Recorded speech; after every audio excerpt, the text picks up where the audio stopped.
अच्छा, इलेक्ट्रिसिटी में बेसिकली। सलाम अलैकुम सर। वालेकुम अस्सलाम। अच्छा, इलेक्ट्रिसिटी में बहुत सारे पार्ट्स जो हैं, जिस तरह से गेट्स वाले टॉपिक हो गए, यानी डिजिटल इलेक्ट्रॉनिक्स जो था। और स्टैटिक इलेक्ट्रिसिटी में जो कंडक्शन मेथड था कि अर्थ कर लेते हैं वहाँ पर अर्थिंग प्रोसेस। और उसके अलावा कंडक्शन मेथड था कि एक स्पेयर चार्ज है, दूसरा अनचार्ज है। उन दोनों को चार्ज करना हो, उन पे सेपरेट आपको लेकर आने हो चार्जेस। तो ये वाले सारे कॉन्सेप्ट अब उसमें से रिमूव हो चुके हैं। तो इस चीज़ को भी आप ध्यान में रखना कि उसके क्वेश्चन जो होंगे पास पेपर्स के, वो सारे आपने नहीं करना। तो उसके अलावा जो भी आपके पास बेसिक थी इलेक्ट्रिसिटी में सबसे पहला कॉन्सेप्ट आपके पास था इलेक्ट्रिक करंट का। ठीक है, रेस्ट चार्जेस का तो आपको आइडिया है कि पॉजिटिव होते हैं, नेगेटिव होते हैं। पॉजिटिव रिपेल करेगा पॉजिटिव को, और लाइक चार्जेस रिपेल करेंगे, अनलाइक चार्जेस अट्रैक्ट करेंगे। और उसके अलावा आपके पास इलेक्ट्रिसिटी के सेक्शन में सारी जो आपकी डिस्कशन होती है वो मूविंग चार्जेस के साथ होती है। तो मूविंग चार्जेस में सबसे पहले आपके पास इलेक्ट्रिक करंट का कॉन्सेप्ट है। और इलेक्ट्रिक करंट में आपके पास जब चार्जेस फ्लो करते हैं विद रिस्पेक्ट टू टाइम, तो सिंपल आप कॉन्सेप्ट लिखते हो rate of flow of charges.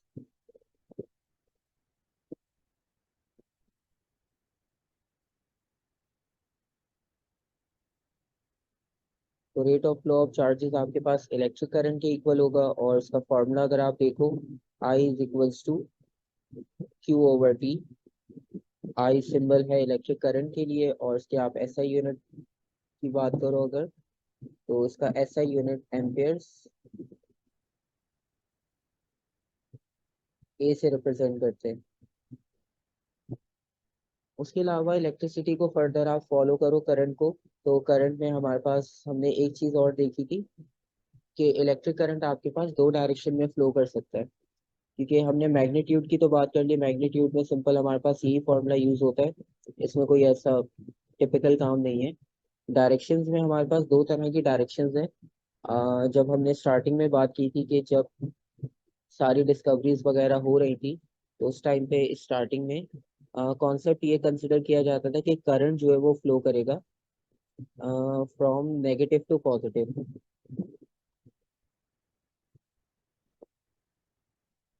क्योंकि फ्री इलेक्ट्रॉन का कॉन्सेप्ट था कंडक्टर्स के लिए। तो फ्री इलेक्ट्रॉन का कॉन्सेप्ट लेकर जो है वो ये चीज़ डिस्कस की कि करंट भी आपके पास नेगेटिव टू पॉजिटिव फ्लो करता होगा। लेकिन फिर बाद में जब स्ट्रक्चर ऑफ एटम डिस्कवर किया, आपको याद होगा कि पहले हमने एक प्लम पुडिंग मॉडल किया था रेडियो एक्टिविटी के चैप्टर में, न्यूक्लियस के साथ। प्लम पुडिंग मॉडल में ये था कि इलेक्ट्रॉन और प्रोटॉन रैंडमली डिस्ट्रीब्यूट होते हैं। तो उसमें कोई ऐसा आपके पास थ्योरी नहीं थी कि जिससे आपको पता चल सके कि प्रोटॉन जो है वो न्यूक्लियस में होते हैं, इलेक्ट्रॉन रिवॉल्व करते हैं।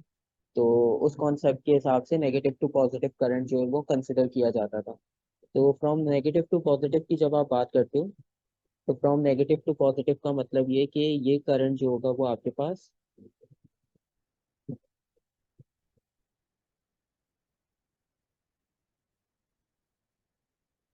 नॉन कन्वेक्शनल करंट होगा। और दूसरा वर्ड आप इसके लिए जो यूज कर सकते हो वो है इलेक्ट्रॉन फ्लो।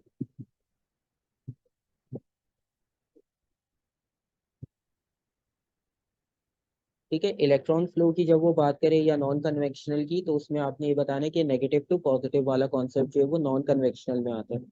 और जब आपसे जो हम करंट की डायरेक्शन नॉर्मली फॉलो करते हैं, वो हम फॉलो करते हैं फ्रॉम पॉजिटिव टू नेगेटिव।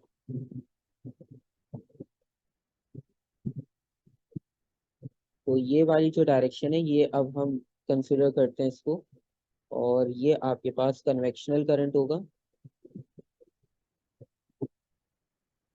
या कन्वेक्शनल फ्लो भी आप इसे लिख सकते हो, जो पॉजिटिव टू नेगेटिव जाएगा। क्योंकि हमें पता है कि प्रोटॉन जो है वो आपके पास न्यूक्लियस में है, और अगर प्रोटॉन मूव करना शुरू कर दे, तो आपके पास सॉलिड आपका डिफॉर्म हो जाएगा, क्योंकि वो न्यूक्लियस में, और अगर न्यूक्लियस से आपने प्रोटॉन को बाहर निकाला, तो आपका सॉलिड जो है वो डिफॉर्म हो जाएगा, ब्रेक हो जाएगा। तो फिर आपके पास वो एटम वहां पर बाकी रहेगा नहीं, तो वो फिर हमारे पास न्यूक्लियर फिजन रिएक्शन की तरफ चला जाएगा, क्योंकि उसमें भी हम सेम प्रोसेस कर रहे होते हैं, बम्बार्डमेंट करते हैं न्यूट्रॉन की। न्यूट्रॉन जाके स्ट्राइक करता है, जिसकी वजह से न्यूक्लियस आपका ब्रेक हो जाता है।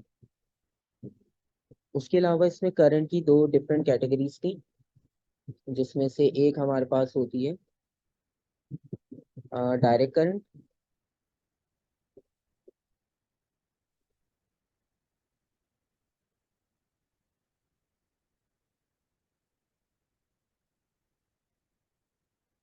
डायरेक्ट करंट में हमने किया था कि जो भी हम बैटरी सेल्स और पावर सप्लाईज यूज करेंगे जिसमें करंट की डायरेक्शन सिंगल होगी, क्योंकि डायरेक्ट करंट का भी कॉन्सेप्ट ये होता है कि इसमें करंट आपके पास एक ही डायरेक्शन में फ्लो करता है।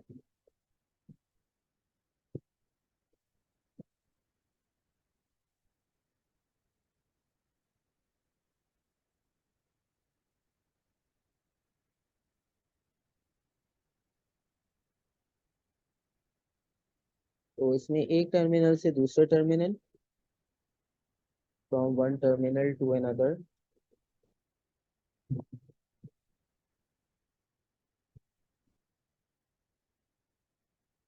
तो हमेशा इसमें एक टर्मिनल से दूसरे टर्मिनल में करंट आपके पास फ्लो करेगा।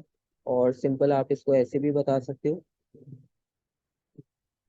Current will always flow in one direction.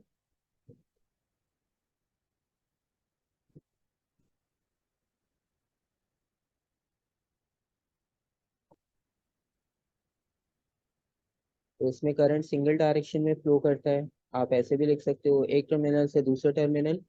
तो दोनों चीजें आपके पास यहाँ पर डीसी को डिफाइन करती हैं। अब चाहे वो पॉजिटिव टू नेगेटिव हो, या अगर आपसे वो इलेक्ट्रॉन फ्लो पूछना चाह रहे हैं, तो वो भी आपके पास नेगेटिव टू पॉजिटिव वाला भी डीसी में कंसिडर कर सकते हैं। ठीक है, अगर वो आपसे इलेक्ट्रॉन फ्लो की बात कर रहे हैं तो। अदरवाइज हमेशा पॉजिटिव टू नेगेटिव हम कंसिडर करेंगे कन्वेक्शनल डायरेक्शन। और दूसरी बात ये कि जो इसमें सोर्सेज होंगे, अगर हम डीसी के सोर्सेज की बात करें, तो नॉर्मली जो हमारे पास सोर्सेज हम सर्किट में यूज कर रहे होते हैं उसमें सबसे आपके पास बैटरी कॉमन यूज हो रहा होता है, सेल्स कॉमन यूज हो रहे होते हैं। बैटरी सेल्स और पावर सप्लाई।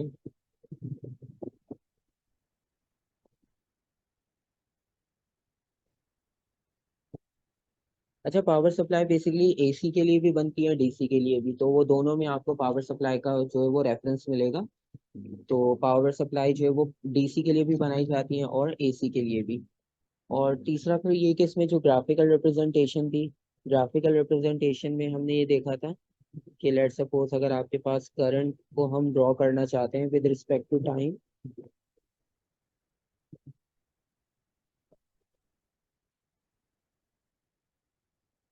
तो आप मैक्सिमम करंट की कोई भी वैल्यू कंसिडर कर लो। लेट सपोज यहाँ पे हमारे पास पॉजिटिव वैल्यू है करंट की कोई भी मैक्सिमम, ये हमारे पास नेगेटिव, नेगेटिव का मतलब ये है यहाँ पर कि आपको पता है कि डायरेक्ट करंट में जो है वो करंट बैकवर्ड तो नहीं आएगा।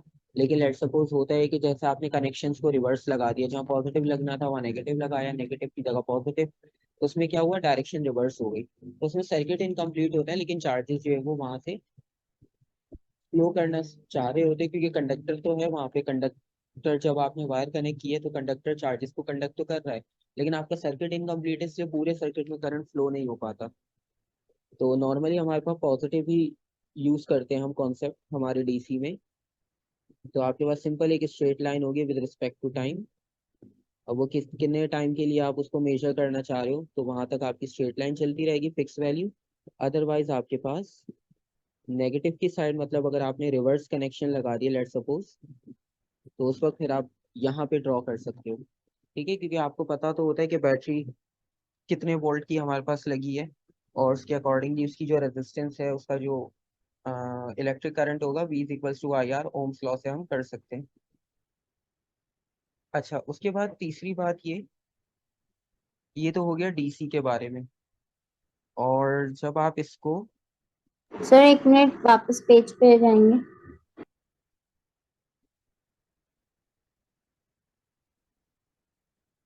कुछ पूछना है इसमें? ठीक है सर। नहीं सर, एक्चुअली मैं कुछ पॉइंट्स लिख रही थी इसलिए। ठीक है। अच्छा, ये मैं सेंड भी कर दूंगा आपको लास्ट में PDF। Okay sir. और इसके बाद आप नेक्स्ट आप इसमें देखो, आप इसे कंपेयर करते हो एसी में, तो वो डिफरेंस तो आपके पास क्लियर है। और डिफरेंशिएट जब हम इसको कर रहे होते हैं एसी के साथ, तो ऑल्टरनेटिंग करंट में डायरेक्शन जो है वो आपके पास रिवर्स हो सकती है इजीली।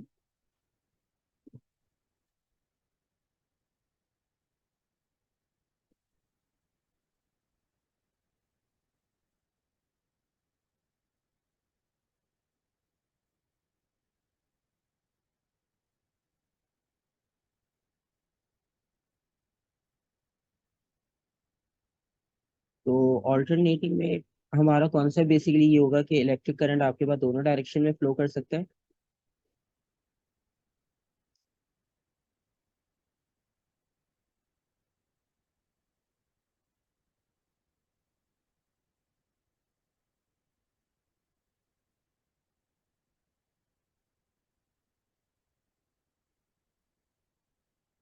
या आप सिंपल इसको वेव्स की तरह भी लिख सकते हो, जिस तरह ट्रांसवर्स वेव होती है टू एंड फ्रो।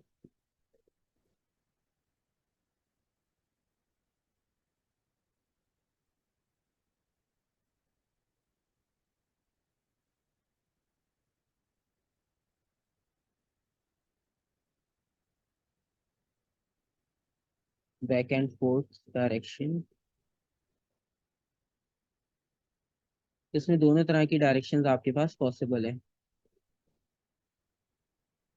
उसके अलावा आप इनके डिफरेंस की बात करो फर्दर, तो डिफरेंस में हमारे पास जो सोर्सेज होंगे, सोर्सेज में यहाँ पर अब एसी सप्लाई होनी चाहिए कंपलसरी। तो कोई भी हमारे पास जो नॉर्मल हाउस वायरिंग होती है, तो उसमें आपको पता है कि एसी सप्लाई होती है नॉर्मल। और अगर आप लैब में एक्सपेरिमेंट कर रहे होते हो कभी, तो अगर आप नॉर्मल उसको सप्लाई में नहीं यूज कर रहे तो आप पावर सप्लाई यूज करते हो, क्योंकि अब आपके पास सारे कंपोनेंट्स आ गए, आप डीसी को AC, AC to DC convert कर सकते हो इजीली। तो वो कोई इतना मसला नहीं है, तो पावर सप्लाईज आपके पास दोनों फॉर्म में अवेलेबल होती है। उसके अलावा जब इसकी आप ग्राफिकल रिप्रेजेंटेशन करोगे, तो इसकी ग्राफिकल रिप्रेजेंटेशन में डिफरेंस ये आएगा।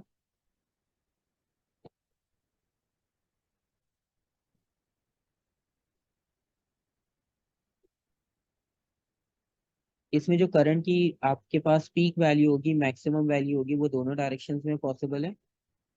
वो यहाँ पर भी मैक्सिमम हो सकता है और पॉजिटिव।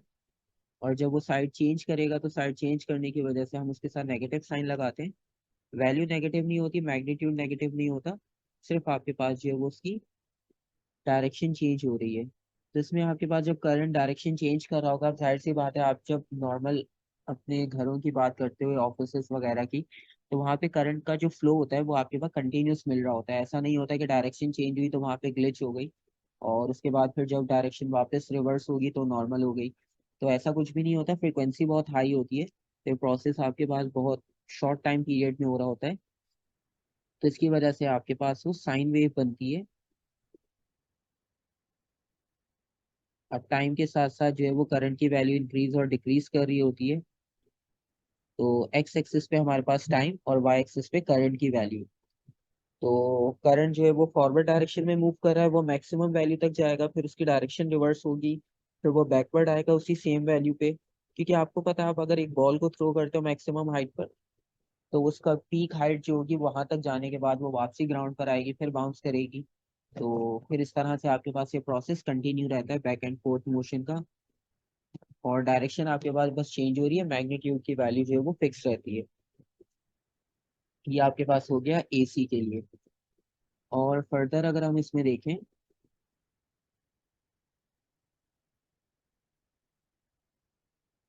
ये तो हमारे पास हो गया करंट से रिलेटेड कॉन्सेप्ट। इसके अलावा आपके पास जो कॉन्सेप्ट है इसमें, वो है पोटेंशियल डिफरेंस और ईएमएफ का। क्योंकि इन दोनों में कंफ्यूजन होता है अक्सर कि ये दोनों सेम है या डिफरेंट है, हालांकि हैं ये दोनों डिफरेंट। दोनों आपके पास सेम नहीं होते। तो इन दोनों का डिफरेंस भी दोबारा देख लेते हैं कि हमारे पास इसमें डिफरेंस क्या होता है। तो सबसे पहले हम स्टार्ट करते हैं ईएमएफ से, इलेक्ट्रोमोटिव फोर्स।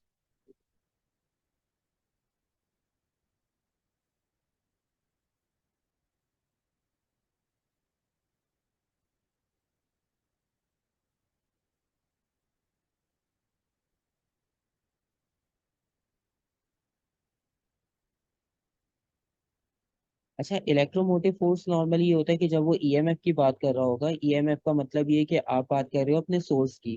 मतलब इलेक्ट्रोमोटिव का जो लिंक होता है वो आपके पास सोर्स के साथ होता है।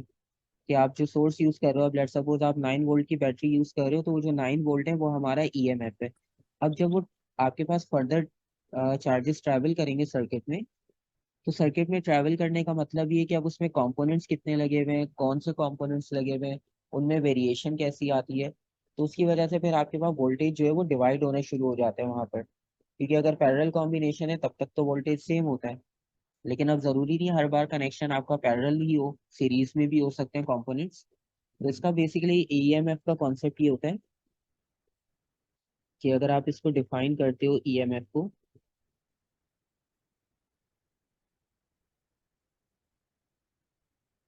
तो सिंपल हम इसमें ये डिस्कस करते हैं कि work done per unit charge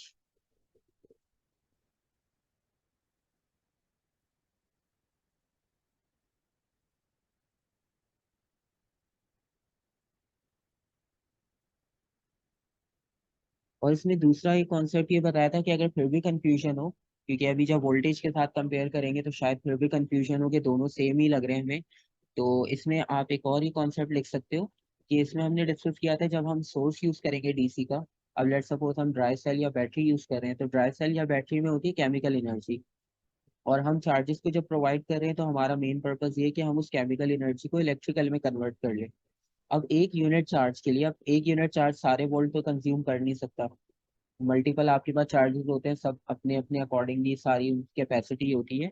तो एक यूनिट चार्ज को मूव करवाने के लिए जितनी आप एनर्जी कन्वर्ट करोगे केमिकल से इलेक्ट्रिकल में, तो वो अमाउंट ऑफ एनर्जी जो होगी उसको हम ईएमएफ कहते हैं, इलेक्ट्रोमोटिव फोर्स।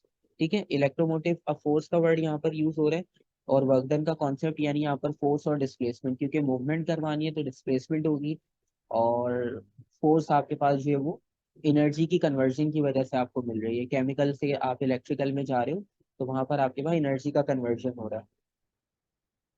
तो इसका मतलब ये है कि आप इसको थर्ड उसमें भी लिख सकते हो, मतलब सेकंड कॉन्सेप्ट में भी लिख सकते हो।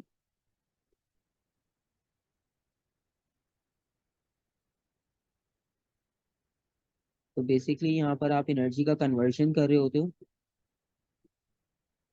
Conversion of energy from one form to another.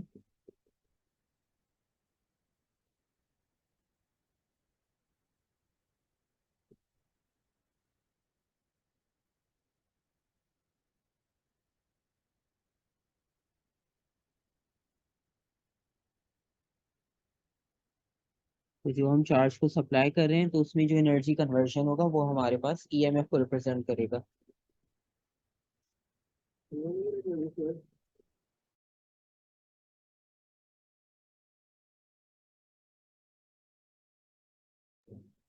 और उसके बाद नेक्स्ट इसमें ये है कि आपके पास ये जो वोल्टेज होता है basically, it is the voltage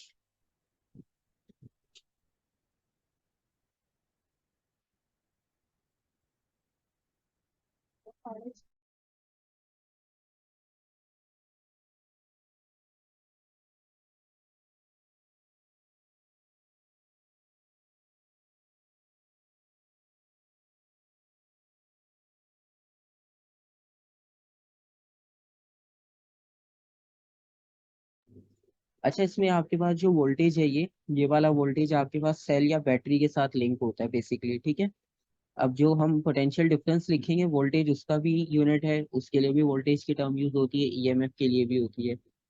तो दोनों आपके पास सेम होता है, बस इसमें डिफरेंस ये है कि ये सिर्फ स्पेसिफिक आपके सोर्स के साथ लिंक है।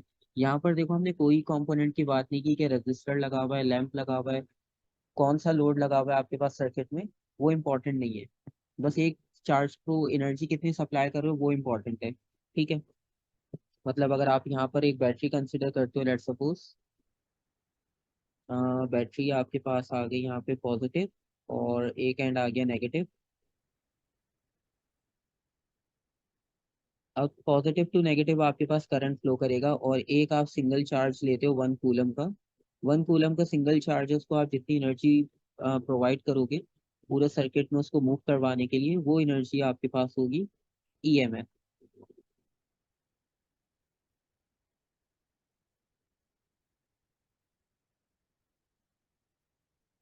जितनी एनर्जी हम उसे प्रोवाइड कर रहे हैं इस पूरे सर्किट में पॉजिटिव टू नेगेटिव आने के लिए, वो कॉन्सेप्ट हमारे पास ईएमएफ का होगा एक चार्ज के लिए।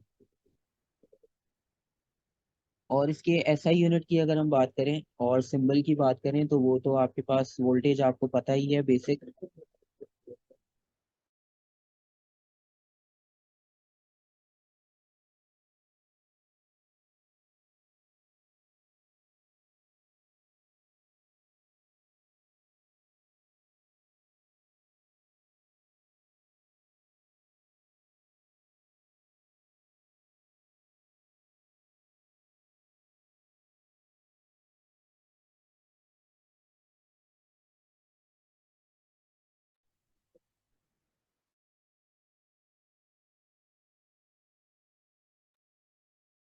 अच्छा, ये तो आपके पास ईएमएफ का कॉन्सेप्ट हो गया।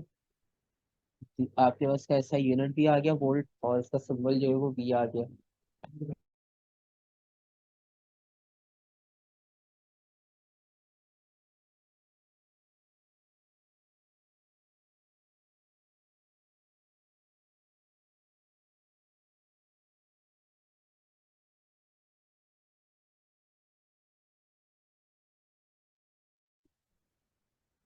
अच्छा, दूसरा जो कॉन्सेप्ट है जो सिमिलर आपके पास इससे मिलता है वो पोटेंशियल डिफरेंस का है।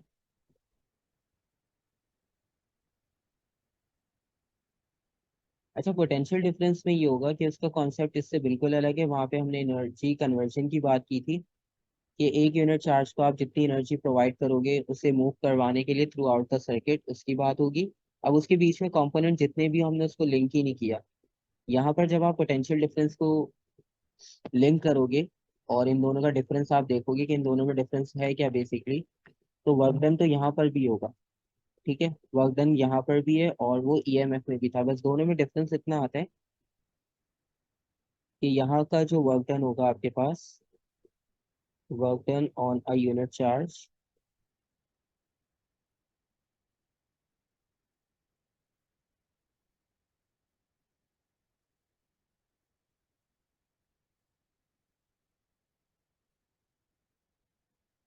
To move a charge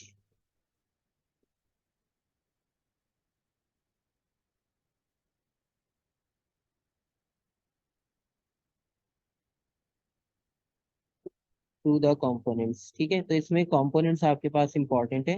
components की रेजिस्टेंस कितनी है, कंपोनेंट आपके पास इसकी नेचर क्या है, उसकी प्रॉपर्टी क्या है, तो ये सारी चीज़ों पे डिपेंड करता है आपका पोटेंशियल डिफरेंस। ठीक है, और इसका मतलब ये है कि ये जो हमारा वोल्टेज होगा ये वोल्टेज हमारा कंपोनेंट से लिंक होता है।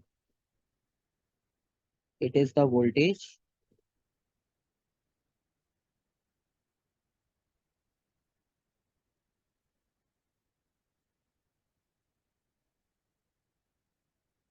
Across the components.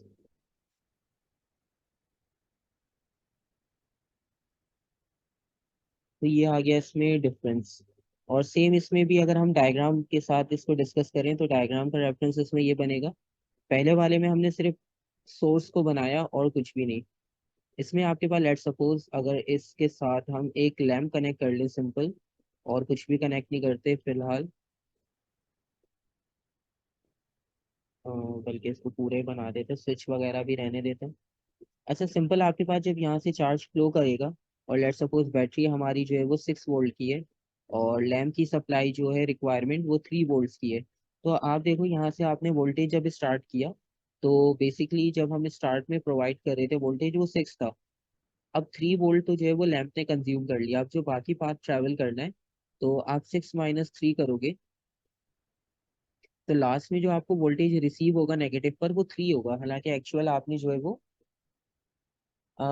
6 वोल्ट से स्टार्ट किया था पॉजिटिव। तो पॉजिटिव स्टार्ट करने का मतलब ये था कि हाई पोटेंशियल हमारा 6 वोल्ट पे था और वो आते आते जो है वो लो पोटेंशियल पर जब पहुंचा तो इसमें सिर्फ 3 वोल्ट रह गए। ठीक है, तो ये जो डिफरेंस आया आपके पास 3 वोल्ट का, और ये जो 3 वोल्ट हमें मिल रहे हैं फाइनल आकर, ये आपके पास जो है वो पोटेंशियल डिफरेंस होता है। इसलिए हम यहाँ पे डिफरेंस का वर्ड यूज करते हैं क्योंकि positive to negative current flow करता है। पॉजिटिव आपके पास हाई पोटेंशियल है और नेगेटिव आपके पास लो पोटेंशियल है। ठीक है, अच्छा ये तो हो गया आपके पास इनका डिफरेंस। और इसके बाद फिर रेजिस्टेंस था हमारे पास इसमें।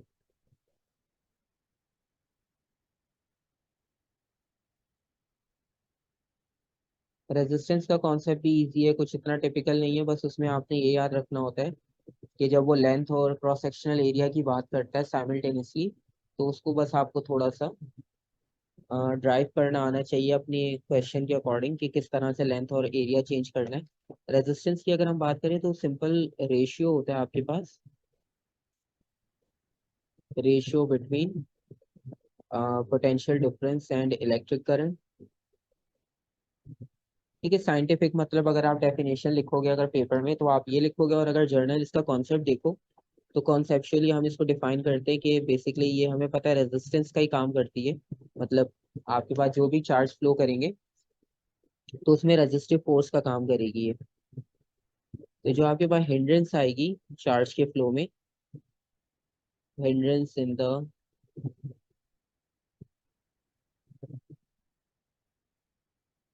फ्लो ऑफ चार्जेस,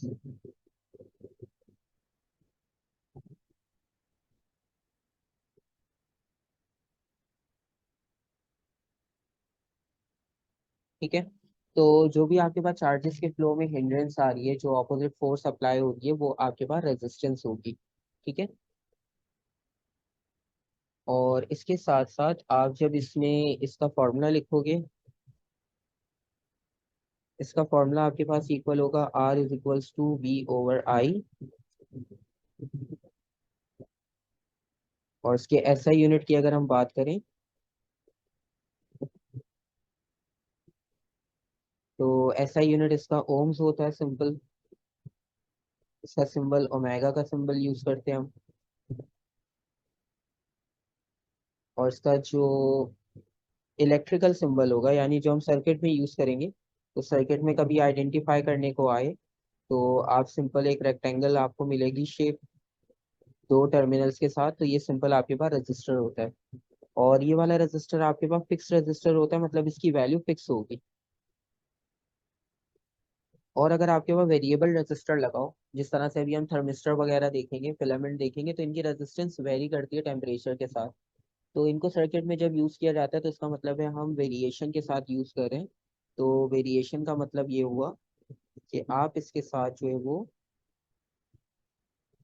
एक एरो बना देते हो यहाँ पर, इसका मतलब ये होता है कि ये वेरिएबल रजिस्टर है।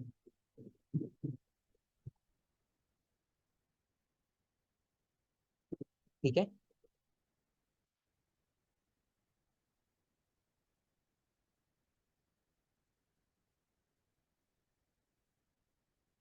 फिर इसके फैक्टर्स आ जाते हैं आपके पास। इसमें फैक्टर्स आपको पता होने चाहिए कि किन फैक्टर्स पे ये डिपेंड करता है, और उन फैक्टर्स को हम किस तरह से फिर अपनी इक्वेशंस में यूज करते हैं।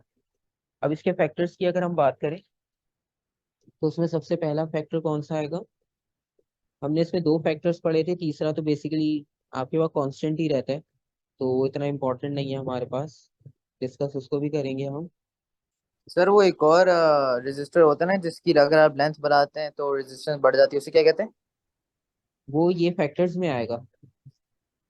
अच्छा, तो सर उसका भी यही होता है सिंबल, एरो वाला?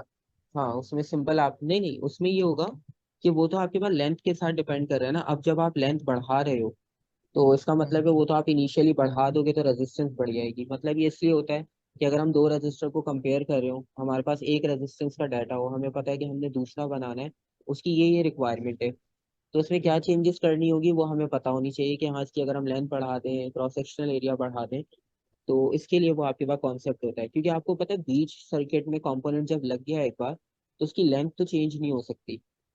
ठीक है, मतलब अच्छा सही। आपने एक वायर कनेक्ट कर दी अगर एक बार, तो उस आपके पास सर्किट में कनेक्टेड रहते हुए जो है वो अपने आपको चेंज नहीं कर सकती फिजिकली। सही सही। तो ये कॉन्सेप्ट है। इसमें फैक्टर्स आपके पास जो है वो इम्पोर्टेंट, एक फैक्टर आता है लेंथ का, और लेंथ में आपको पता है कि रेजिस्टेंस बढ़ेगी तो लेंथ भी इंक्रीज हो जाएगी। सिंपल सा कॉन्सेप्ट ये है कि आप जितना पाथ अपना इंक्रीज करोगे तो पाथ इंक्रीज करने के साथ साथ जो है वो आपको उतना टाइम लगेगा वो डिस्टेंस कवर करने में, और उतनी ही आपको रेजिस्टेंस ज्यादा मिलेगी। तो रेजिस्टेंस आपके पास डायरेक्टली प्रोपोर्शनल होती है लेंथ के। तो दोनों आपके पास डायरेक्टली प्रोपोर्शनल है, दोनों आपके पास एक ही टाइम में इंक्रीज होगी। तो जितनी ग्रेटर लेंथ आप यूज करोगे उतनी ग्रेटर आपको रेजिस्टेंस मिलेगी। तो नॉर्मली ये होता है कि जब हम चार्जिंग वगैरह में भी स्पाइरल वायर्स यूज करते हैं, थोड़ी फैंसी वायर्स होती हैं, तो उसमें स्पाइरल कर तो लेते हैं हम, लेकिन फिर उसमें क्वालिटी भी वैसी होनी चाहिए वायर की। वरना होगा क्या कि उससे करंट का जो फ्लो है आपके पास वो स्लो हो जाएगा, क्योंकि लेंथ इंक्रीज हो जाती है। और जो ये रजिस्टर्स बनते हैं, रजिस्टर्स लास्ट टाइम भी जब हम कर रहे थे उसमें भी आपको बताया था, रजिस्टर में कुछ ऐसा खास होता नहीं है कि कुछ स्पेशल डालो। उसमें क्या करते हैं, सिर्फ एक वायर को लेते हैं, उसके नंबर ऑफ टर्न्स बना देते हैं, लूप्स की तरह उसे बना देते हैं। तो जब करंट इतना टाइम लेगा, चार्ज इतना टाइम लेंगे फ्लो होने में, तो ऑटोमेटिक करंट की स्पीड जो है वो लो हो जाएगी, और चार्जेस की, जिसकी वजह से आपके पास इलेक्ट्रिक करंट डिक्रीज हो जाता है।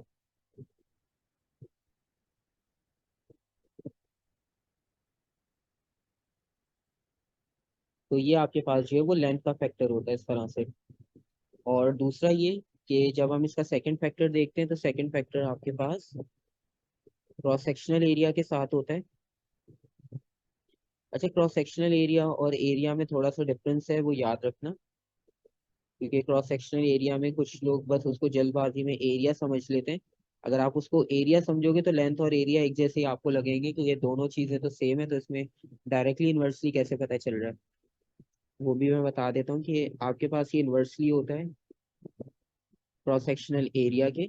और जब हम क्रॉस सेक्शनल एरिया की बात कर रहे होते हैं तो हम वायर के फ्रंट या बैक एंड की बात करते हैं। लेट सपोज अगर आपके पास, आप पेन मार्कर पेंसिल के टिप कंसिडर करते हो, तो उसकी जो फ्रंट और बैक साइड होगी, ये क्रॉस सेक्शनल की एरिया की बात है। मतलब आपके पास रूम में डोर लगाओ तो वो डोर का जितना भी एरिया होगा, और उसके साथ आप एक और डोर को कंपेयर करो जो उससे लेंथ मतलब एरिया में कम या ज्यादा हो, तो आपको ये आइडिया होता है कि हाँ इसमें से एक टाइम में इतने लोग पास हो सकते हैं। तो इसी तरह से आपके पास जितनी थिक वायर होगी, थिक का मतलब ये है कि आपका क्रॉस सेक्शनल एरिया ग्रेटर होगा। जब आप थिक वायर यूज करते हो तो आपका जो है वो क्रॉस सेक्शनल एरिया इंक्रीज हो जाता है। तो क्रॉस सेक्शनल एरिया इंक्रीज होने का मतलब ये है कि आपकी जो रेजिस्टेंस है वो डिक्रीज हो जाएगी।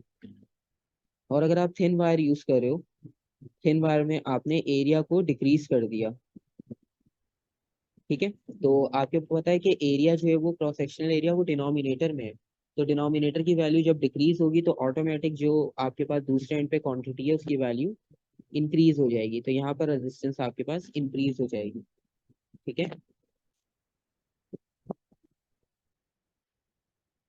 तो ये होता है क्रॉस सेक्शनल एरिया का कॉन्सेप्ट। और जो इसको कंबाइन करते हैं, हम कंबाइन करते वक्त जो आपकी इक्वेशन बनती है, तो वो इक्वेशन आपके पास इक्वल होती है R is equals to rho L over A। अब इसमें L और A तो हमने देख लिया था कि एक डायरेक्टली था एक इनवर्सली था। अब ये जो इसमें रॉ का सिंबल हमने यूज किया है, इस सिंबल का नाम रॉ है, और ये बेसिकली आपके पास रेजिस्टिविटी को डिफाइन करता है। रेजिस्टिविटी का मतलब ये है कि आप सिंपल वर्ड्स में अगर इसको देखो, तो बेसिकली हम बात कर रहे हैं नेचर की, कि मटेरियल कौन सा यूज किया था हमने।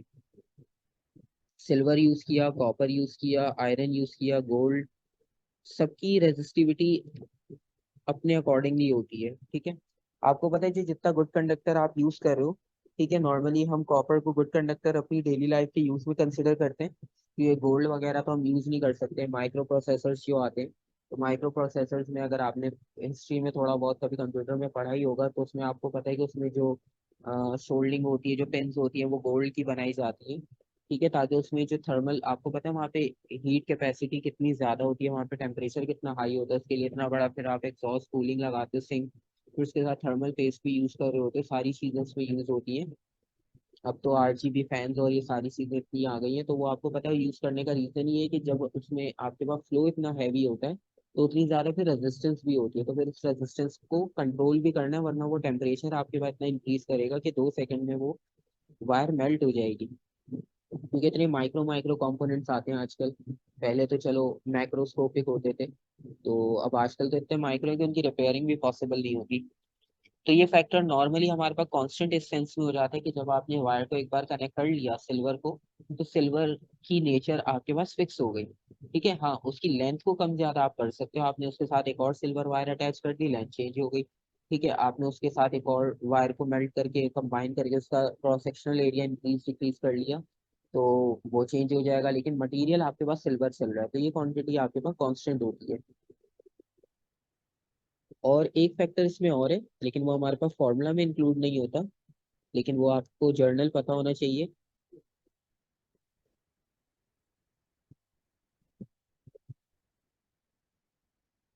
Resistance increase with increase in temperature.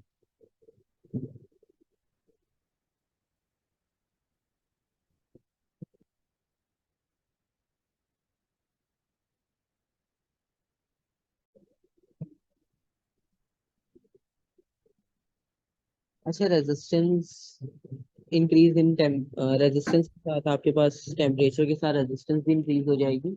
और ये आपको पता है कि काइनेटिक एनर्जी डायरेक्टली प्रोपोर्शनल होती है टेम्परेचर के। तो जब हम टेम्परेचर इंक्रीज कर रहे होते हैं तो काइनेटिक एनर्जी इंक्रीज होगी, पार्टिकल्स की ओवरलैपिंग होगी, इसकी वजह से रेजिस्टेंस और इंक्रीज हो जाएगी। तो ये आपके पास जो है वो बेसिक फैक्टर्स हो गए जिन पे रेजिस्टेंस डिपेंड करती है और जिससे आप रेजिस्टेंस को इंक्रीज डिक्रीज कर सकते हो।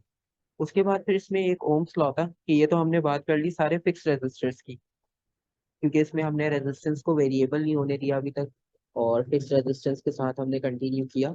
और फिर फिक्स रेजिस्टेंस के लिए आपके पास ओम्स लॉ यूज होता है यहाँ पर। और ओम्स लॉ का कॉन्सेप्ट ये है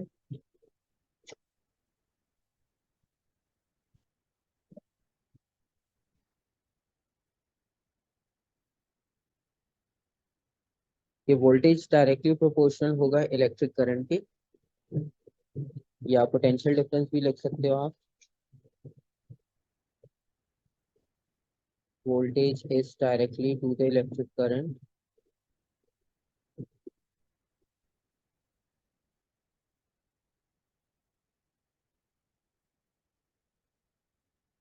लेकिन इसमें कंडीशन ये है कि आपके पास टेम्परेचर चेंज नहीं होना चाहिए और फिजिकल कंडीशन चेंज नहीं होनी चाहिए। If the temperature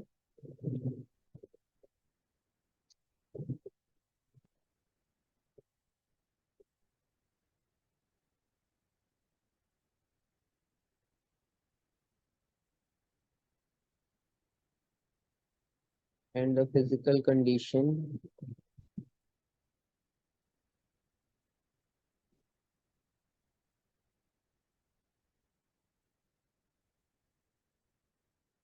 of the conductor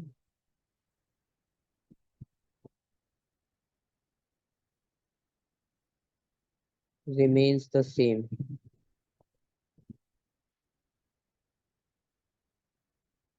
ठीक है, ये आपके पास फिजिकल कंडीशन और टेम्परेचर अलग अलग लिखने का सिंपल वर्ड में मतलब ये है कि रेजिस्टेंस कांस्टेंट होनी चाहिए।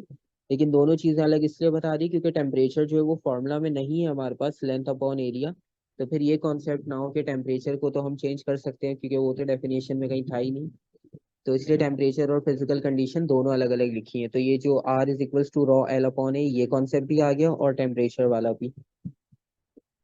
और इक्वेशन तो आपको पता है इसकी, basic V is equals to I R बनती है, क्योंकि R हम कांस्टेंट लेते हैं और V directly proportional to I already हम लिख चुके हैं। और इसकी फिर जो ग्राफिकल रिप्रेजेंटेशन है वो इम्पोर्टेंट है। ग्राफिकल रिप्रेजेंटेशन इसमें एक तो ओहमिक कंडक्टर के लिए बनती है। अब इसमें जो तीन कैटेगरीज बनती है ना, दो कैटेगरीज बल्कि, एक बनती है ओहमिक कंडक्टर के लिए।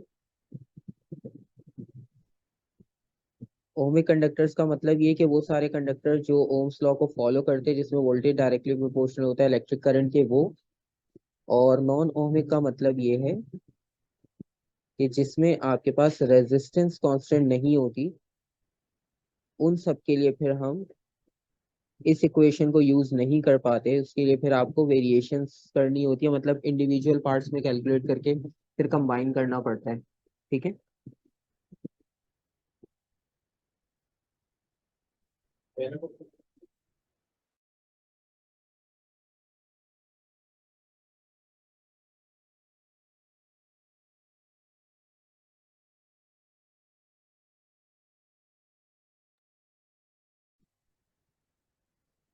अच्छा, इसमें ओमिक कंडक्टर के लिए जो ग्राफ बनेगा वो तो सिंपल है आपका, कि डायरेक्टली प्रोपोर्शनल का ग्राफ बनेगा। ओमिक कंडक्टर में सारे नॉर्मल कंडक्टर्स आ जाएंगे, कॉपर, सिल्वर, आयरन।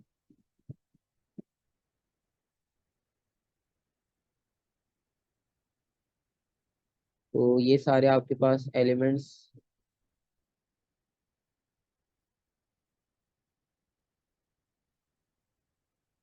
और नॉन ओमिक में जो होगा हमारे पास, नॉन ओमिक में एक हमारे पास फिलामेंट इंपॉर्टेंट है, क्योंकि आपके सिलेबस में स्पेसिफिक फिलामेंट है लिखा हुआ। और उसके अलावा थर्मिस्टर, इनके बारे में आपको पता होना चाहिए कि इसमें वेरिएशन अगर आती है तो किस तरह से आती है। अब जो ओमिक कंडक्टर है उसके लिए ग्राफ तो स्ट्रेट लाइन बनेगी, स्ट्रेट लाइन आप बनाओगे यहाँ पर।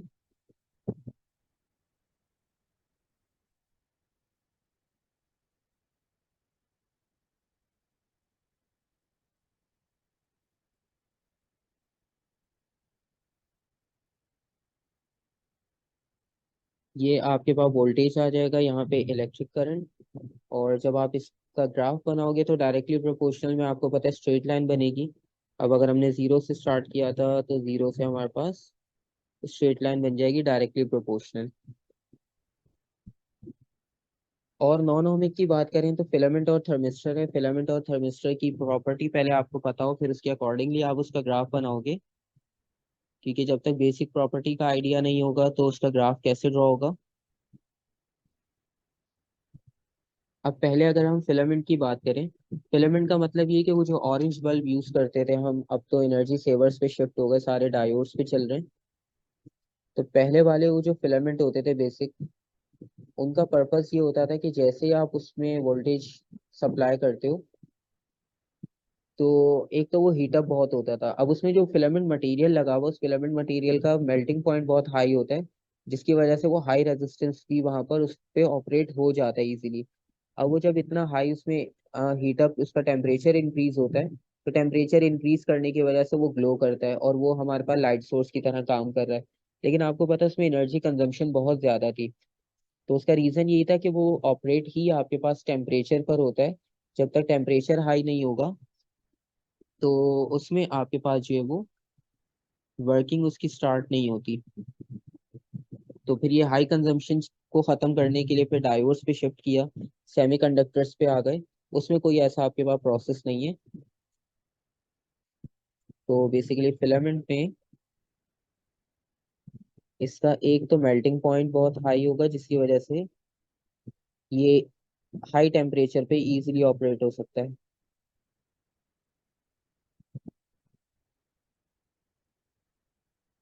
सर फिलामेंट क्या थर्मिस्टर का ऑपोजिट है, जैसे जितने ऐसे दोनों। टेम्परेचर बढ़ाओगे जितना ग्लो होएगा ये?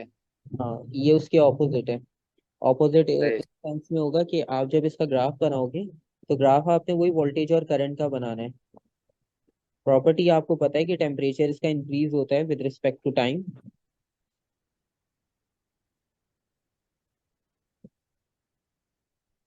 लेकिन जब ग्राफिकल रिप्रेजेंटेशन होती है तो हमें आई वी ग्राफ या वी आई ग्राफ ही बनाना पड़ता है।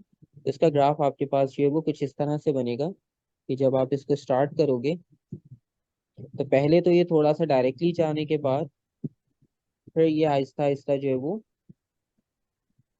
बेंड होना शुरू हो जाएगा एक्स एक्सिस की डायरेक्शन में। ठीक है। इसका मतलब ये हुआ कि जब आप ये टॉप पोजीशन पर जा रहे थे तो यहाँ पे आपकी रेजिस्टेंस हो गई बहुत ज्यादा हाई, क्योंकि जब रेजिस्टेंस हाई होती है तो इसका मतलब है वोल्टेज भी हाई होता है, क्योंकि डिफरेंस आपके पास बहुत ज्यादा बढ़ जाता है हाई पोटेंशियल और लो पोटेंशियल में, जिसकी वजह से रेजिस्टेंस भी आपके पास हाई कंसिडर करते हैं हम। तो इनिशियली तो आपके पास नॉर्मल स्टार्ट करता है बिल्कुल, जब टेम्परेचर बहुत हाई नहीं होता। लेकिन बहुत शॉर्ट टाइम इंटरवल में आपने देखा है वो बल्ब बहुत हीट अप हो जाते हैं। इसका मतलब ये कि हाई रेजिस्टेंस होती है और वोल्टेज भी आपके पास वहां पर हाई हो जाता है। ठीक है। सही है। और दूसरी जो है हमारे पास जो थर्मिस्टर है, बेसिकली वो डायोड्स की ही कैटेगरी है। ठीक है। और वो जो दूसरी कैटेगरी का ग्राफ होता है उसको अगर हम जर्नल लिखें तो उसको आप डायोड्स भी लिखते हो।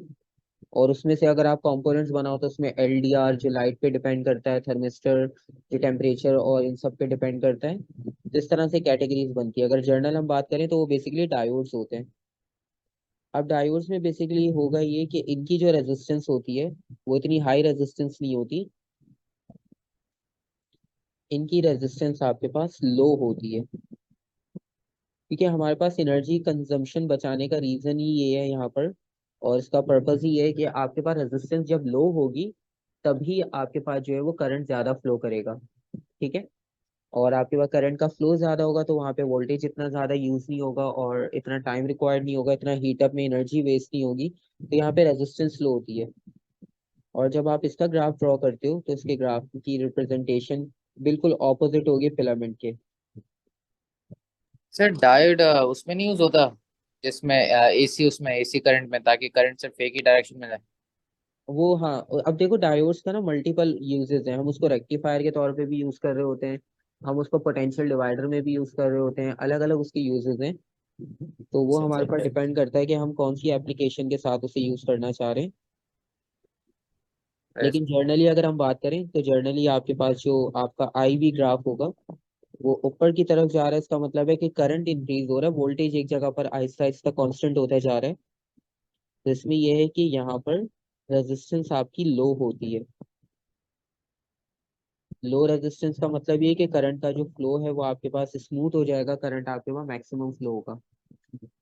ठीक है,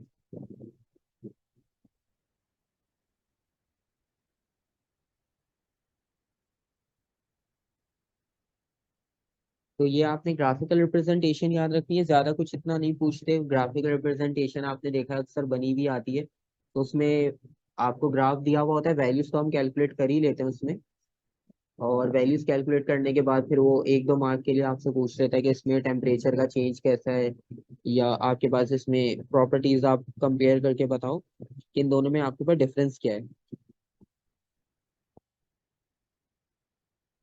उसके अलावा मेजरिंग इंस्ट्रूमेंट होते हैं, एमीटर हमारे पास करंट के लिए यूज होता है, वोल्ट मीटर वोल्टेज के लिए यूज होता है। तो जो हमारे मेजरिंग इंस्ट्रूमेंट्स हैं,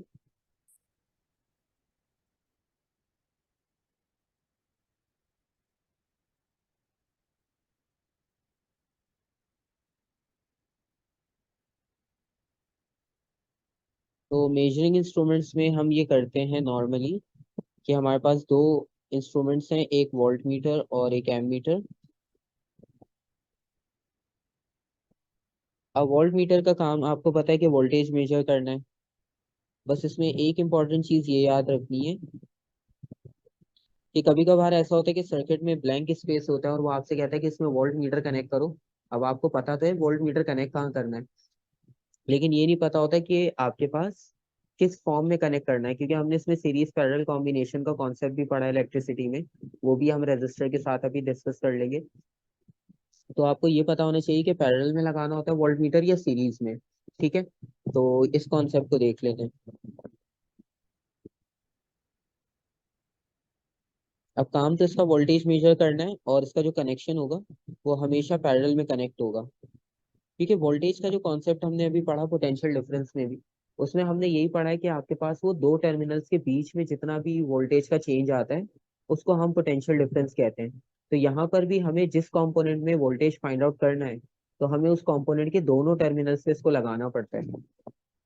मतलब इसका ये कि अगर हम इसको कनेक्शन में सर्किट में देखें तो सर्किट में आपके पास इस तरह से कनेक्ट होगा कि आपके पास यहाँ सप्लाई आ गई और यहाँ से आपके पास एक लैम्प कनेक्टेड है और उसके आगे आपने एक रेजिस्टर लगाया है। अब ये लगे हुए सीरीज कॉम्बिनेशन में, अब सीरीज में आपको पता है वोल्टेज डिवाइड हो जाता है। ठीक है, अब वोल्टेज डिवाइड होने का मतलब ये दोनों पे वोल्टेज अलग अलग होगा। अब दोनों का वोल्टेज अगर आपने फाइंड आउट करना है तो वो इंडिविजुअल होगा। मतलब आप इसके साथ वोल्ट मीटर अलग लगाओ। ठीक है, अब दोनों के साथ भी वोल्ट मीटर लगाने की जरूरत नहीं है, क्योंकि आपको पता है दो कंपोनेंट है। अगर यहाँ से 12 वोल्ट की सप्लाई जा रही है और आपने इस लैंप से पास होने वाला वोल्टेज फाइंड कर लिया, तो बाकी जो वोल्टेज है वो आपको पता है वो रेजिस्टर से पास हो जाएगा। तो दो वोल्ट मीटर भी लगाने की जरूरत नहीं है, एक से भी काम कर सकते हैं हम। ठीक है, तो इस तरह का कॉन्सेप्ट होता है कि इसमें कनेक्शन आपका हमेशा पैरेलल में जाता है। और दूसरा जो एम मीटर हम यूज करते हैं, एम मीटर का काम है सिंपल करंट को मेजर करना।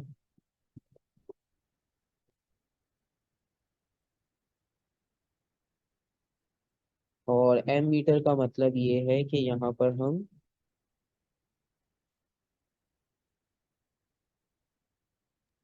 मीटर तो कहीं भी निकाल लगा सकते हैं ना, because वो करंट चेंज नहीं होता। हाँ, लेकिन इसमें सीरीज में लगता है हमेशा ये ना, मतलब इसमें एक कंपोनेंट के अक्रॉस नहीं लगाना, क्योंकि ये तो सर्किट में फ्लो करता है ना, तो इसको सर्किट के साथ कनेक्ट करना होता है सीरीज में लगा के। मतलब अगर आप इसी एग्जांपल लो, तो आप इसको यहाँ पर लगा दो, तो आपको पता चल जाएगा चार्जेस कितने फ्लो हो रहे हैं। ठीक है, क्योंकि इसमें आपको जो है वो अलग अलग लगाने की जरूरत नहीं होती। आप जो है वो उसको पाथ में डिवाइड करके फाइंड आउट कर लेते हो कि इस पाथ से कितना करंट फ्लो कर रहा है, उस पाथ से कितना करंट फ्लो कर रहा है। तो ये आपके पास सीरीज और पैरेलल का कॉन्सेप्ट होगा। और जो सीरीज और पैरेलल कॉम्बिनेशन की बात है यहाँ पर,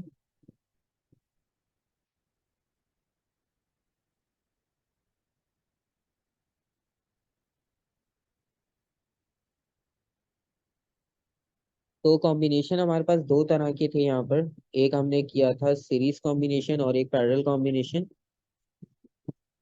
अच्छा, कॉम्बिनेशन हमारे पास जो था वो रेजिस्टर्स के लिए था। ठीक है, अब जब सीरीज कॉम्बिनेशन की हम बात कर रहे हैं, तो सीरीज कॉम्बिनेशन जब हम रेजिस्टर के लिए फॉलो कर रहे हैं,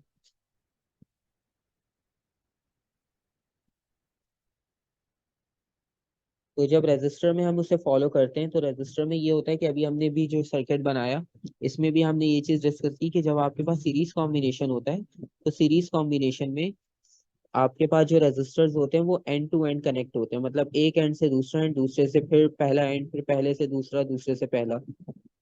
तो एंड टू एंड कनेक्शंस आपके पास होते हैं। ठीक है, और उसके अलावा इसमें जो चीजें कांस्टेंट होती है और जो वेरिएबल होती है उसका भी आपको पता होना चाहिए। अब सीरीज कॉम्बिनेशन में कौन सी क्वांटिटी कांस्टेंट होती है करंट वोल्टेज में से?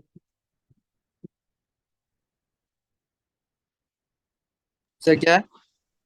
सीरीज कॉम्बिनेशन में करंट या वोल्टेज में से कौन सी क्वांटिटी आपके पास सेम रहती है सीरीज कॉम्बिनेशन में? Sir current.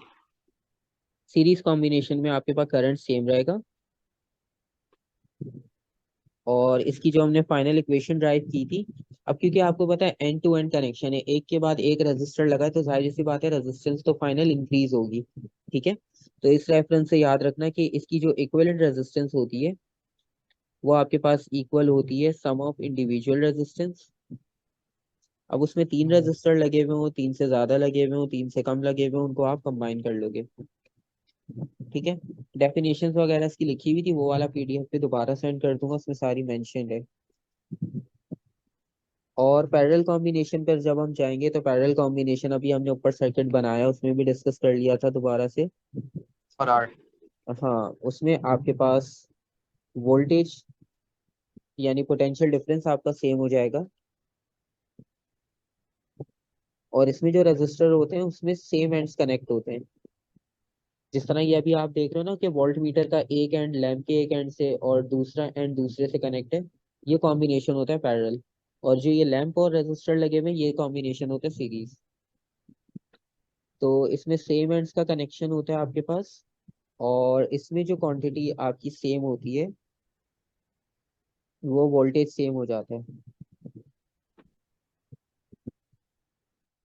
अब वोल्टेज सेम होगा, और इसका जो फाइनल इक्वेशन बनती है आपके पास, वो रेसिप्रोकल बनती है कि 1/, equivalent resistance will be equal to 1/R1 plus 1/R2 plus 1/R3। तो ये आपके पास इसमें कॉम्बिनेशंस बनते हैं सीरीज और पैरेलल कॉम्बिनेशन में। ठीक है,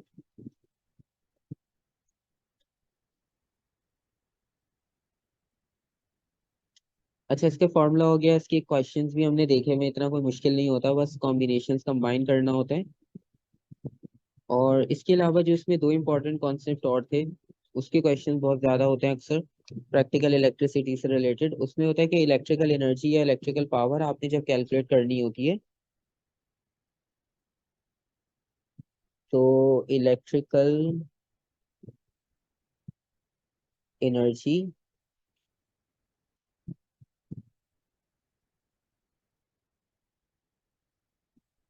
अच्छा, इलेक्ट्रिकल एनर्जी में अगर हम एनर्जी का कॉन्सेप्ट देखें तो एनर्जी का कॉन्सेप्ट हम पहले जो हमने पढ़ा था बेसिक, तो एनर्जी का कॉन्सेप्ट यहाँ पर वही है, एबिलिटी टू डू वर्क। ठीक है, तो जो हमारे पास यहाँ पे चार्ज को मूव करवाने के लिए रिक्वायर्ड होगी एनर्जी क्वांटिटी, वो हमारे पास एनर्जी की क्वांटिटी होती है। और इसकी डेफिनेशन भी आप सिंपल वो लिख सकते हो।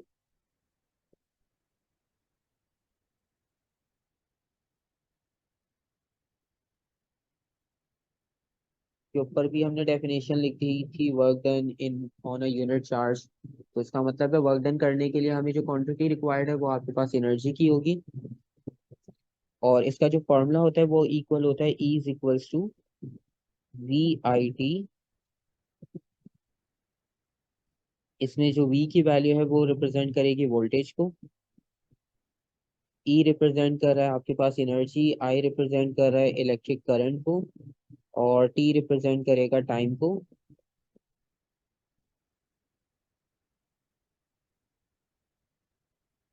और एनर्जी का जो SI यूनिट होगा वो आप यूज करते हो जूल्स, क्योंकि वर्क डन का भी सेम होता है। और सिंबल इसका आ जाएगा कैपिटल J।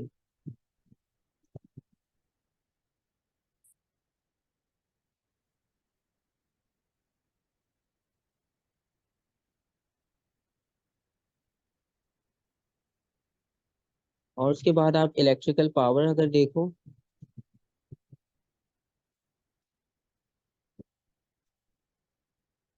इलेक्ट्रिकल एनर्जी के बाद इलेक्ट्रिकल पावर, तो इलेक्ट्रिकल पावर का भी कॉन्सेप्ट सेम यूज करते हैं हम, रेट ऑफ डूइंग वर्क।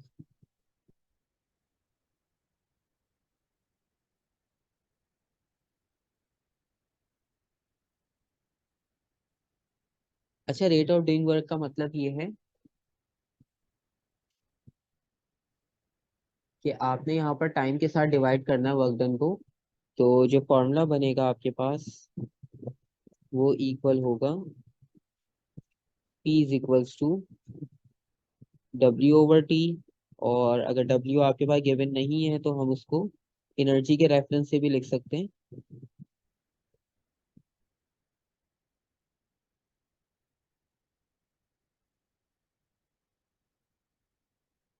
अब ये VQ/T है। अब VQ/T अगर नहीं लिखना हमने, लेट सपोज, तो आपको पता है कि Q की वैल्यू इक्वल होती है IT, क्योंकि हमने करंट का फॉर्मूला किया हुआ I is equals to Q/T। तो V की जगह पर अगर आप IT को रिप्लेस कर दो तो सेम यही फॉर्मूला बनेगा, VIT वाला। ठीक है, तो वो पावर आपके पास P is equals to V, और Q की जगह पर हमने रिप्लेस किया IT को, डिवाइडेड बाई T। अब देखो ये आपके पास पावर का फॉर्मूला ऑटोमेटिक ड्राइव हो जाता है इसमें, P is equals to VI जो हम लिखते हैं नॉर्मली। तो ये सिंपल ऐसे ड्राइव किया है। तो आप इसको प्रोडक्ट ऑफ पोटेंशियल डिफरेंस और इलेक्ट्रिक करंट भी लिख सकते हो। ठीक है, वो भी पावर के इक्वल है। और पावर में फिर ये होता है कि अब इसमें VI है। अब V आपको पता है ओम्स लॉ से हम V is equals to IR भी लिख सकते हैं, और I को भी रिप्लेस कर सकते हैं। तो इन दोनों को रिप्लेस करने में आपके पास इसमें दो फॉर्मूला और बन जाते हैं। तो बेसिकली वो फिर हम डिपेंड करता है कौन से सिचुएशन में कौन सा अप्लाई करना चाह रहे हैं। अब लेट्स सपोज अगर आप इसमें से V is equals to IR substitute करते हो तो ये इक्वल हो जाएगा P is equals to IR multiply by I² R। तो नॉर्मली जब हम पावर लॉस फाइंड करना चाह रहे होते हैं, ठीक है, तो पावर लॉस में हमें पता है रेजिस्टेंस रिक्वायर्ड होती है। तो फिर हम ये वाला फॉर्मूला यूज कर रहे होते हैं नॉर्मली पावर लॉस में।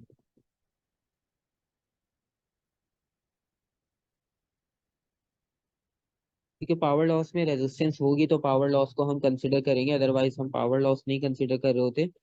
और दूसरी फॉर्म हम इसकी ये कंसिडर कर सकते हैं कि हम आई की जगह पर जो है वो ओम्स लॉ को रिप्लेस करें अगर, तो वो बनेगा V/R। अब यहाँ पर भी पावर लॉस फाइंड कर सकते हो विद रिस्पेक्ट टू वोल्टेज, ये इक्वल हो जाएगा V²/R के। तो ये आपके पास तीन फॉर्म बन जाती है पावर के फॉर्मूला की। एक याद कर लो P इक्वल्स टू VI, बाकी दो अगर कभी कोई प्रॉब्लम भी हो तो ड्राइव करना इतना मुश्किल नहीं है, वो आप खुद से भी कर सकते हो।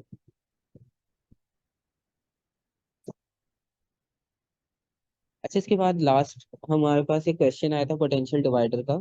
और पोटेंशियल डिवाइडर में बेसिकली हम ये करते हैं कि जब आपके पास वोल्टेज डिवाइड होता है, ठीक है, मतलब एक तो होता है कि हमने पावर सप्लाई लगा दी, हमने बैटरी लगा दी, वोल्टेज लगा दिया, तो हमें वोल्टेज मिल रहा है एक फिक्स। लेकिन अगर हमने ये करना हो जिस तरह ऊपर हमारे पास रजिस्टर और लैंप लगा हुआ था, अब हम चाह रहे हैं कि लैंप को स्पेसिफिक वोल्टेज मिले और रजिस्टर को भी स्पेसिफिक वोल्टेज मिले, क्योंकि अभी तो रजिस्टर जो लगा हुआ है वो अपनी कैपेसिटी के अकॉर्डिंग वोल्टेज और लैंप अपनी कैपेसिटी के अकॉर्डिंग वोल्टेज ले सकता है। लेकिन अगर आप ये चाह रहे हो कि इसी कनेक्शन में लैंप की जो ब्राइटनेस है वो कम ज्यादा हो, ठीक है, वो इंक्रीज या डिक्रीज हो, तो उसके अकॉर्डिंगली अगर आप उसको सेट करना चाहते हो तो वो ऐसे सेट कर सकते हैं कि उसके लिए आप फिर बनाते हो पोटेंशियल डिवाइडर। रियोस्टाट। क्या चीज? रियोस्टाट। हाँ, रियोस्टेट जो है वो हमारा कंपोनेंट होता है, और कंपोनेंट आप उसको यूज कर सकते हो और उस कंपोनेंट को आप यूज करके पोटेंशियल डिवाइडर बना सकते हो। हाँ, सो लेंथ चेंज होती है जैसे पंखे पे, अगर आप उसकी डायल को वहां पे करेंगे तो लेंथ ज्यादा हो जाएगी, रेजिस्टेंस बढ़ हाँ। जाती है। हम्म।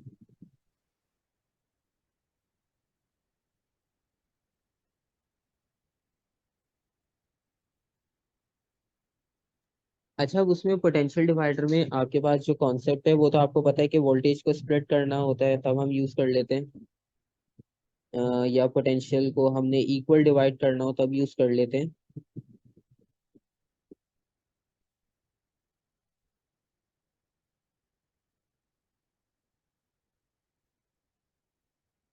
तो इसमें नॉर्मली हम ये करते हैं कि आपके पास एक ही सप्लाई को हम डिवाइड करते हैं दो में, और वो इस तरह से डिवाइड करते हैं, लेट सपोज अगर हमारे पास एक सप्लाई है और उस एक सप्लाई को हम यहाँ पे पॉजिटिव नेगेटिव, और यहाँ पर हमने एक रजिस्टर लगा दिया और उसके आगे हमने एक रजिस्टर और लगा दिया।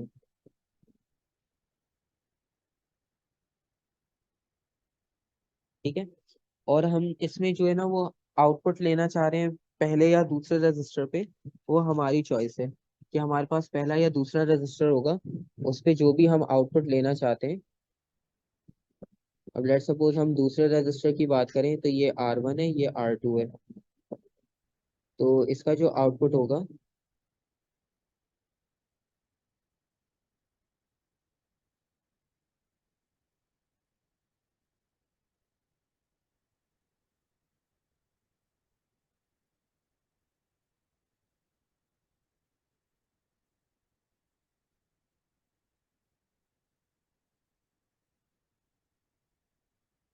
तो इस पे जो हमें आउटपुट वोल्टेज चाहिए, ये वाला वोल्टेज हमारा इनपुट होगा। ठीक है, अब हमारे पास रजिस्टर तो दो लगे हुए हैं, लेकिन हम चाह रहे हैं कि दोनों को वोल्टेज जो है वो डिफरेंट दिया जाए। तो लेंथ का जो कॉन्सेप्ट अभी हमने किया था कि रेजिस्टेंस डायरेक्टली प्रोपोर्शनल होती है लेंथ के और इनवर्सली होती है उसके, तो ये सारा कॉन्सेप्ट जो है वो हमारे पास यूज करना होता है। और इसमें आपके पास बस ये चीज याद रखनी है कि इसका फॉर्मूला आपको याद रखना है बेसिकली, क्योंकि कभी कभार होता है एक क्वेश्चन आता है हम इसमें V=IR इंडिविजुअल लगाने में लग जाते हैं, हालांकि सॉल्व उससे भी हो जाएगा लेकिन फिर उसमें मिस्टेक होने के चांस होते हैं। ये सर्किट असल में कॉम्प्लिकेटेड कभी कभार होता है तो समझ नहीं आता करना क्या है। तो इसमें सिंपल आपने फॉर्मूला ये यूज करना होता है कि जो आपको आउटपुट वोल्टेज चाहिए, हमें यहाँ पर सेकंड रजिस्टर पे आउटपुट वोल्टेज चाहिए, तो वो हमारे पास इक्वल होगा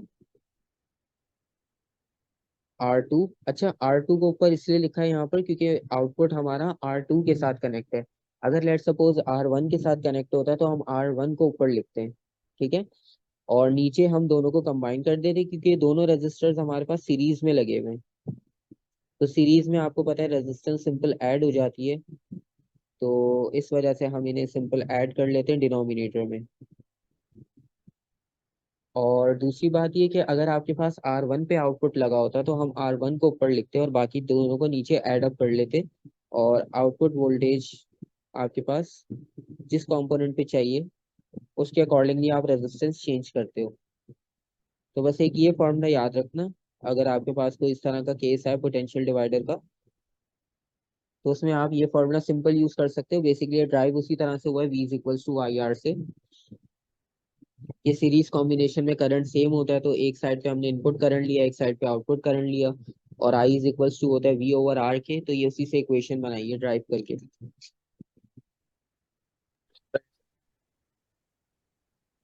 और उसके अलावा हमारे पास सर बस कर दें सर, हम करें।